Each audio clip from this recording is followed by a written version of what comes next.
Salut à tous, bienvenue dans ce nouvel épisode de Tacky Rubber. Aujourd'hui on teste la marque Loki avec le Rixton 7.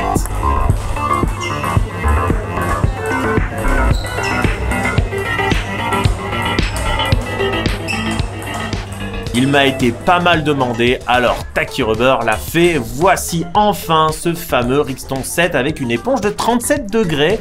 La première, alors le Rixton 9 a un petit peu copié cet exemple et donc on va voir est-ce qu'il est bon ou pas. Eh bien déjà on retrouve des similarités avec le DHS 8, mais pour moi il a un supplément quand même en speed. Il est extrêmement spinny, ce qui est une très bonne chose, très proche du Loki Arthur. En contrepartie par contre son basic speed est un peu plus lent, donc ceux qui aiment la vitesse, ce sera pas forcément son attrait le plus flagrant.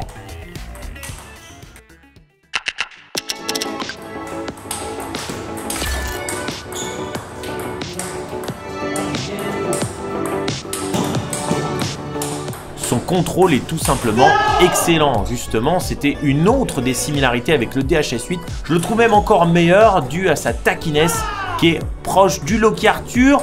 Je dirais peut-être légèrement au-dessus du Rixton 9, je ne sais pas, c'est difficile à dire. En tout cas, elle est quand même très élevée. Il vous assure d'avoir des très bons retours de service avec une grosse rotation. Sur les frappes à mi-distance, par contre, il est jouable, mais il n'est pas exceptionnel. Pour les longues distances, honnêtement, ça va être compliqué. Il va falloir quand même s'arracher le bras. Donc, c'est vraiment pas son point fort. À courte distance, c'est là où il est le meilleur. Il est super agréable à jouer. Il est facile de placer la balle sur la table. Il procure une très bonne sensation de confiance. C'est ce que j'ai beaucoup aimé. Pour ouvrir en backspin ou en topspin, il est super efficace.